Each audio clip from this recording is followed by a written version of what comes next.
Mapagpalang araw po sa inyong lahat. Welcome to DJ Sean Stories. Turn on your notification bell, like and subscribe para sa crime stories araw-araw. Siguro, karamihan sa atin ay mayroong pangarap na manalo ng jackpot sa loto. Ang iba ay araw-araw tumataya sa loto para lang manalo. Kung ikaw ay mananalo sa loto, ano ang iyong unang gagawin o bibilhin? Sino ang sasabihan mo o isasama mo sa opisina ng PCSO para i-claim ang iyong jackpot? May kakilala ako na nanalo sa sweepstakes ng taong 1970s at 3 buwan bago niya sinabi sa kanyang asawa na siya ay nanalo.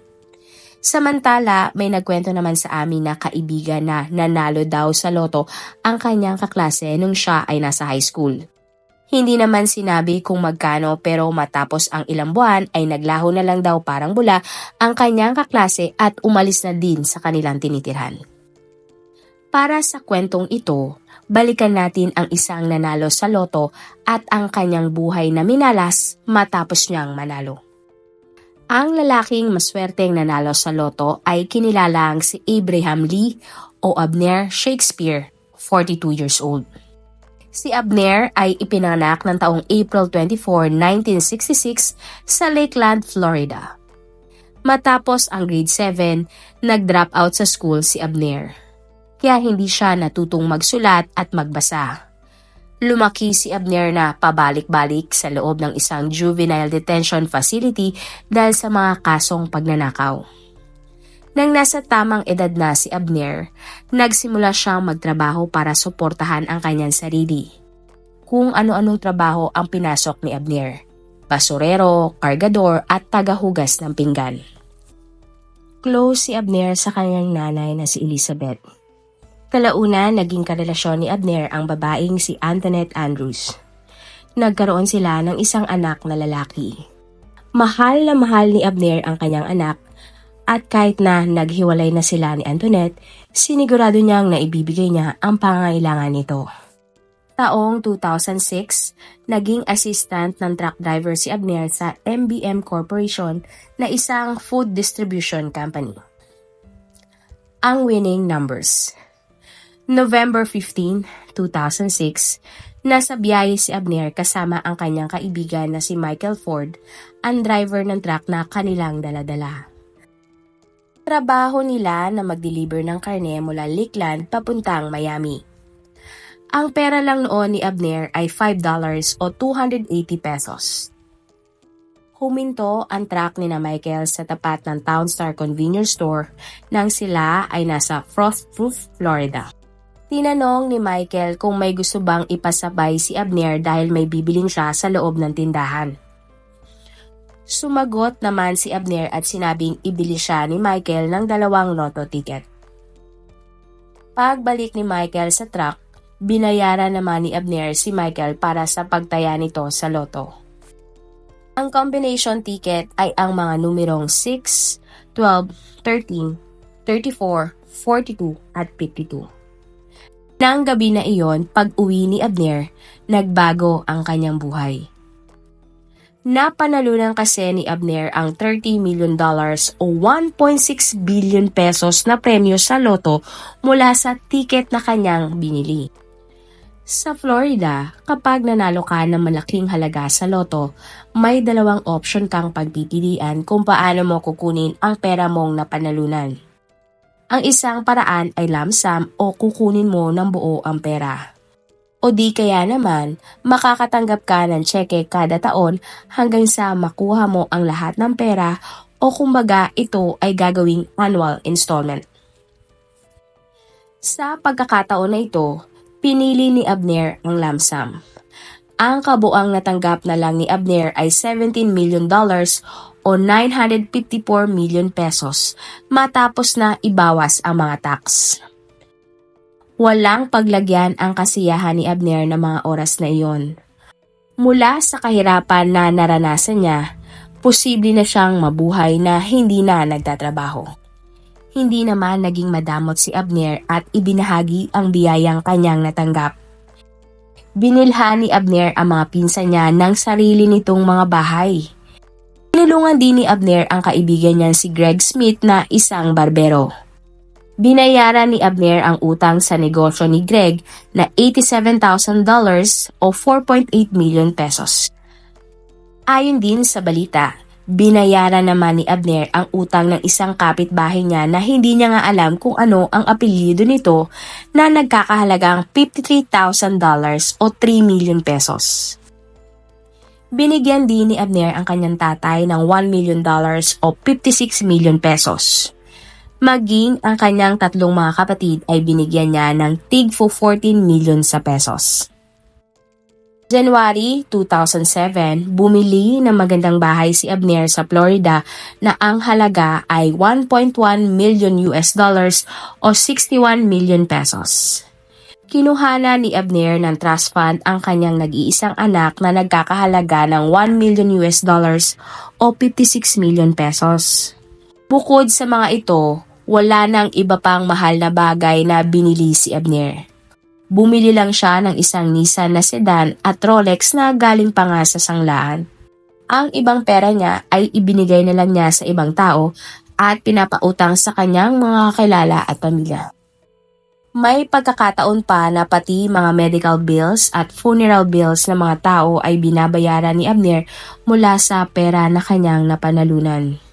Maski nga mga estranghero ay binibigyan niya din ng pera. April 2007, nilapitan si Abner ng dati niyang katrabaho na si Michael. Nang hihingi si Michael ng parte niya sa napanalunan ni Abner. Ayon kasi kay Michael, siya naman kasi talaga ang bumili ng nanalong tiket. Pero hindi pumayag si Abner at hindi nagkasundo ang dalawang magkaibigan kaya naman kinasuhan ni Michael si Abner. Nanindigan naman si Abner na ang tiket ay pinabili niya kay Michael at pagkatapos ay binayaran niya naman niya ito agad. Ayon sa isang attorney na dumulog sa trial, may dala-dala na trash bag si Abner sa korte at libo-libo na lotto tickets ang laman nito. Patunay na matagal na siyang mananaya sa loto. Hindi naman pinaniwalaan ng korte si Michael kaya noong October 2007, nagdesisyon ang korte na hindi ninakaw ni Abner ang tiket mula kay Michael. Kaya walang nakuha ni 5 duling si Michael mula kay Abner. Matapos ang kanyang pagkapanalo, tila naging isang artista si Abner at nakilala ng maraming tao. Marami ding naging interesado sa kanyang buhay. Dahil sa laki ng perang napanalunan, kahit na estranghero ay nanghihingi ng mga balato kay Abner. Pero napagod na si Abner sa kanyang sitwasyon. Sa isang interview ni Abner, hindi na niya magawang lumabas pa ng bahay at maglakad ng normal nang walang lalapit sa kanya para manghingi ng balato. Dagdag pa ni Abner, sana daw ay hindi na lang siya nanalo sa loto. Mas mabuti pa umano na wala na lang siyang pera. Akala niya, ang mga taong nakapaligid sa kanya ay mga totoo niyang kaibigan at mapagmahal na pamilya. Ngunit lahat ng mga ito ay pera lang ang habol sa kanya. October 2008, halos $2 million na lang o 112 million pesos ang natirang pera ni Abner. Subalit tila nagkaroon ng milagro ulit sa buhay ni Abner dahil may nakilala siyang isang financial advisor na ang pangalan ay Doris D. Moore, 37 years old.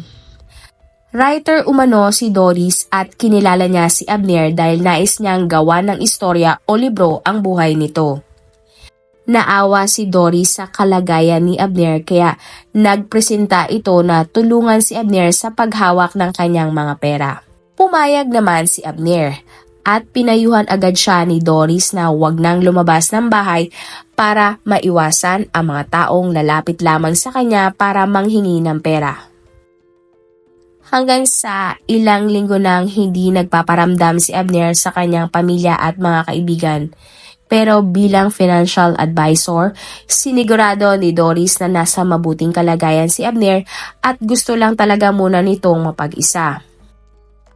Hindi naman nagduda ang pamilya ni Abner dahil matagal na nga din nilang alam na napapagod na si Abner sa mga taong lumalapit sa kanya para humingi ng tulong pinansyal. November 2009, lumipas ang buwan at taon at tila tahimik nang namumuhay si Abner. Subalit ang pinsan ni Abner na si Cedric, isa sa mga binilhan ng bahay ni Abner, ay nagtaka kung bakit 7 buwan na niyang hindi nakikita ang kanyang pinsan na si Abner. April 2009 pa ang huli niyang kita sa kanyang pinsan. Kaya naman agad itong nagpunta sa mga pulis at inireport na nawawala si Abner. Pati ang ibang mga kamag-anak at kaibigan ni Abner ay nagtataka na din dahil matagal na nga nilang hindi nakikita si Abner. Ayon naman sa mga court documents, nag-appeal pala si Michael sa kanyang kaso laban kay Abner. May 2009 ang huling appeal trial pero hindi sumipot sa korte si Abner. Si Abner ay may taas na 6'5", kaya mahirap umano na hindi ito makita ng mga tao sa labas. Kinastigo naman ng mga pulis si Cedric kung bakit pinaabot pa niya ng 7 buwan bago siya mag-report na nawawala pala ang pinsan. Tugon naman ni Cedric, ayaw na nga daw masyadong lumabas ni Abner at kumakausap ng ibang tao dahil nga kung sino-sino na lang ang lumalapit sa kanya para manghingi o mangutang ng pera. Nirespeto naman umano ni Cedric ang kagustuhan ng kanyang pinsan. Ayon naman sa ina ni Abner, nakakatanggap naman siya ng text messages sa kanyang anak pero nagtataka siya dahil hindi naman ito marunong magbasa at magsulat. Unang inisip ng mga investigador na baka may kinalaman si Michael sa pagkawala ni Abner dahil sila ay may kasong dalawa. Pero si Michael ay may alibi at wala siya sa Florida ng mga panahong huling nakita at napabalitaang nawawala si Abner. Marami ding may utang kay Abner kaya tiningnan din iyon ng mga pulis pero wala sa kanila ang makapagsabi kung nasaan si Abner o may motibo para gawa ng masama ito. Nabanggit naman ng pamilya ni Abner na si Doris ang posibleng huling nakausap ni Abner. Nasabi nila ito dahil pinakilala ni Abner sa mga tao na si Doris ay ang kanyang financial advisor. Kinausap ng mga pulis si Doris at agad naman na pinakita ni Doris sa mga pulis ang text umano ni Abner at kusa itong umalis para umiwas. Nakiusap ang mga pulis na kung maaari ay tulungan sila ni Doris na kausapin ang kanyang kliyente na si Abner na makipagkita o magparamdam man lang para hindi mag-alala ang kanyang pamilya. December 2009, magpapasko, nakatanggap ng tawag ang ina ni Abner mula sa isang unknown number. Ang nakausap at tumawag sa kanya ay ang kanyang anak na si Abner. Subalit nagka-mother instincts daw siya na hindi daw talaga ang kanyang anak na si Abner ang tumawag sa kanya. Kaya nireport ng ina ni Abner sa mga pulis ang tawag na ito. Na-trace naman ng mga detective at ang tumawag sa ina ni Abner ay si Greg Smith, ang barbero at ang kaibigan ni Abner na binigyan niya ng 5 million pesos para pambayad sa utang. Nagsagawa ng operasyon ang mga detective at isang araw ay na-trace nila ang cellphone ni Greg at nalaman nila na nasa isang parking lot ito ng mall. Nagmasid ng mabuti ang mga detective sa mall at nakita nila si Greg sa parking lot at may kinita ito. Laking gulat nila na ang taong kinita ni Greg ay ang financial advisor ni Abner na si Doris. May inabot na pera si Doris kay Greg na halagang $5,000 o 300,000 sa pesos. Sinundan ng mga pulis si Greg matapos niyang makuha ang pera kay Doris. Kinausap naman agad ng mga pulis si Greg. Sinabi ni Greg sa kanila na siya nga ang tumawag sa ina ni Abner at may isang babae nga na nagbayad sa kanya para gawin ito. Nabanggit ni Greg na utang pala ang pera na nakuha niya kay Abner. Napilitan lang siyang sumunod kay Doris dahil kung hindi siya magpapanggap na si Abner ay sisingilin siya ni Doris. Dito na sinabi ng mga pulis kay Greg na mukhang may nangyaring masama kay Abner. Nagulat si Greg sa kanyang narinig at nangako na tutulong sa investigasyon. Hindi naman kinulong o hinuli si Greg sa kanyang ginawa. Ang pagkakakilanlan kay Doris Moore. Nagtaka ang mga detective bakit inutos ni Doris sa isang tao na magpanggap at tawagan ang nanay ni Abner. Binackground check ng mga pulis si Doris. Dito na nila nalaman na maraming reklamo o kaso si Doris tulad ng fraud, theft at arson. Nakakita din sila ng record na ng taong 2001 ay naaresto na si Doris sa kasong insurance fraud kung saan nagpanggap si Doris na siya ay sinubukang halayin at nakawin ang kanyang sasakyan ng dalawang lalaki kahit hindi naman ito totoo. Nang sumunod na taon ay nag-declare na si Doris ng bankruptcy. Hindi naman nakulong si Doris dahil siya ay pinatawan lang ng probation. Si Doris ay 37 years old at may-ari ng American Medical Professionals na isang medical staffing service company. Nakilala ni Doris si Abner dahil sa ahenteng nagbenta ng bahay kay Abner. Ayon sa ahente, lumapit sa kanya si Doris at nagpakilalang writer dahil interesado itong gawa ng storya ang buhay umano ni Abner. Sa mas malalim na pag-iimbestiga, napag-alaman ng mga pulis na ang kumpanya na pala ni Doris ang owner o caretaker ng mga ari-arian ni Abner. Ang mga taong may utang kay Abner ay sa kumpanya na ni Doris may utang dahil pati ito ay inilipat ni Abner sa pangalan ng kumpanya ni Doris. Inusisa pa ng mabuti ng mga pulis si Doris at sa utos ng korte ay nagawa nilang makuha ang phone records ni Abner at Doris. Napag-alaman nila na ng April 9, 2009 ang pinakahuling text ni Abner kay Doris. Nakita din nila ang cellphone ni Abner at Doris ay nasa iisang lugar lang o cell tower simula ng April. January 2010, dahil sa mga nalaman ng mga pulis kay Doris ay nagsagawa sila ng isang undercover operation. Kinailangan nila ang tulong ni Greg upang makakuha pa ng mas matibay na ebidensya laban kay Doris. Sa tulong ng mga pulis, personal na kinausap ni Greg si Doris at inalam kung ano ba talaga ang problema ni Doris. Sagot ni Doris sa kanya, pinag-iinitan siya ng mga pulis sa pagkawala ni Abner at dagdag pa niya, tingin niya ay patay na si Abner. Dito na nagpresenta si Greg na may kilala siyang pinsan na handang magpanggap na killer o murderer kapalit ng malaking halaga dahil malapit na itong makulong sa kasong droga. Ang sinasabing pinsan ni Greg ay isang pulis pala na nagpapanggap na kriminal. Nakipagkita agad si Doris kay Greg at sa pinsan umano ni Greg na isa palang undercover police. Sinabi ng undercover police kay Doris na handa itong magsinungaling sa kanya na siya ang killer ni Abner sa halagang 2.8 million pesos. Kung masasabi ni Doris kung ano ang nangyari at nasaan ang katawan ni Abner para siya ay paniwalaan ng mga pulis. Binigay naman ni Doris ang mapa kung saan makikita ang labi ni Abner at baril na ginamit umano para patayin si Abner. Kwento ni Doris, may bumaril kay Abner at inilibing niya ito sa isang bahay sa katabing syudad. January 26, 2010, gamit ang mapa ni Doris, pinuntahan ng mga pulis kung saan umano inilibing si Abner. Hinukay nila ang isang sahig na gawa sa semento. Maya-maya pa, tumambad sa mga pulis ang isang labi at ito ay ang nawawalang si Abner. Lumabas sa autopsy na si Abner ay binaril ng 2 beses na siyang agad niyang ikinamatay. Sa tulong ng forensics, napag-alaman din na April 2009 pa binawian ng buhay si Abner.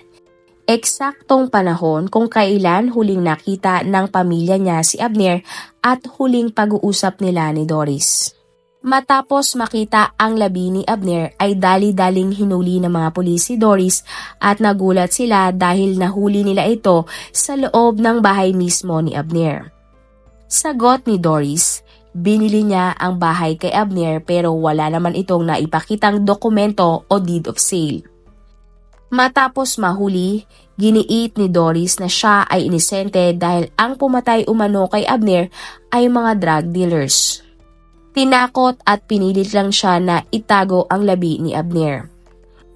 Pumasok umano ang mga lalaki sa bahay at binaril si Abner.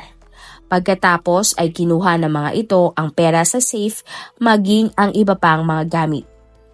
May ibinigay naman na pangalan si Doris sa mga pulis pero napatunayan na inosente ang mga ito at walang kinalaman sa pagkamatay ni Abner.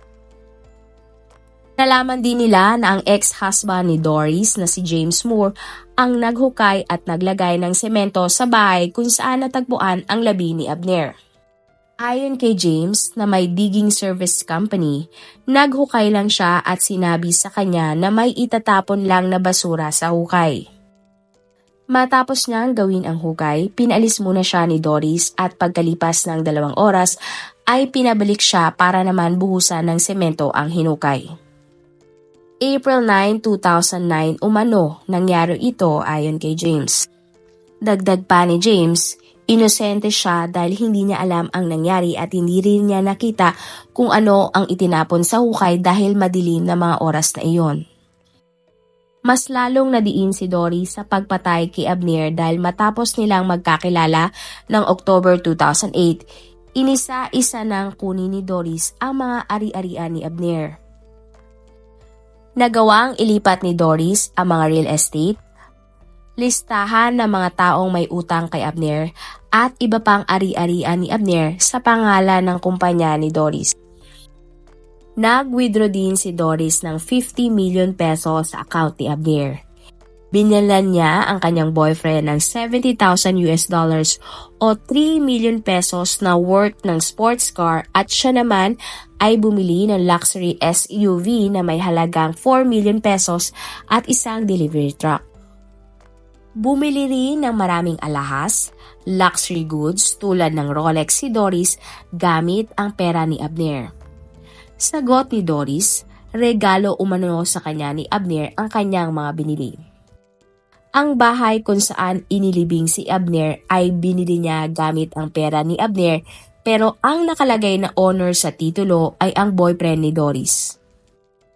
Matapos ang lahat-lahat na pangloloko ni Doris, $10,000 o 5 million pesos na lang umano ang naiwang pera sa account ni Abner nang makita ang labi nito. Nang tumakbo ang trial, paiba-iba na ang kwento ni Doris. Wala siyang maibigay na matinong dahilan kung paano niya nakuha ang halos lahat ng mga ari-arian ni Abner. At bakit niya kailangang ilimbing ito imbis na i-report sa mga pulis kung totoong may pumatay nga dito. Taong 2012, bagamat hindi malinaw kung si Doris ba talaga ang pumatay o bumaril kay Abner, napatunayang guilty si Doris ng Florida court. Siya ay hinatulan ng habang buhay na pagkakakulong at walang parol. Guilty si Doris sa kasong murder dahil sa ginawa niyang pangloloko kay Abner.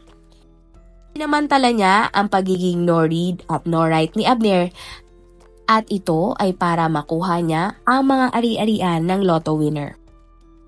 Para hindi na siya mabalikan o mabawi pa ni Abner ito sa kanya, ay pinatay niya na lang ito. Si Doris lang ang may alam kung ano talaga ang nangyari. Siya din ang naglibing at nasa kanya ang murder weapon. Ang mansyon na binili ni Abner ay naibalik sa kanyang pangalan. Ang abogado ni Abner ang nasa korte para tanggapin ang hatol na ito. Ayon sa abogado, ipagbibili ang mansyon at ang pera ay mapupunta sa 2 anak na naiwan ni Abner. Sa huling update ng taong 2023, patuloy pa din sinasabi ni Doris na siya ay inosente at nais niyang magkaroon ng retrial. Ang mga abogado umano niya ay palpak at kasabwat umano ng mga pulis ang drug dealers na pumatay kay Abner.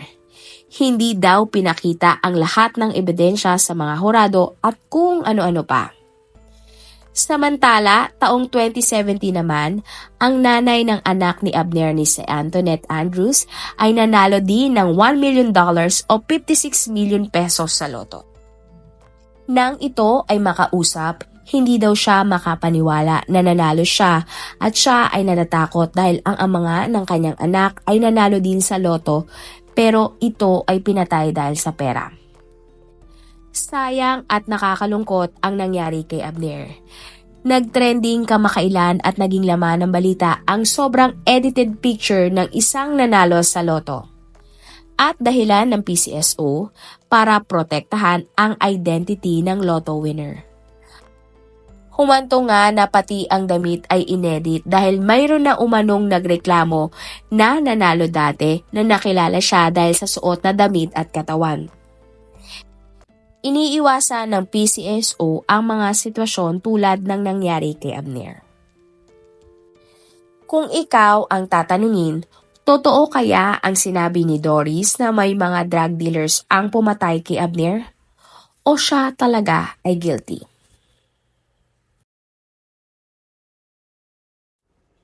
Marami pong salamat sa inyong panonood. Meron ba kayong mga kwento na gusto nyong i-share sa ating mga manonood? O kung may personal po kayong kwento na gusto nyong i-feature sa ating channel, i-comment down below nyo lang ang inyong mga suggestions. Para naman po sa dagdag kalaman, i-subscribe nyo din po at i-follow ang ating iba pang YouTube channel katulad ng Tagalog Facts and Mysteries by DJ Sean at Manila Boy Wonder Philippines. Marami pong salamat sa pagsuporta nyo sa aming mga channel. God bless everyone!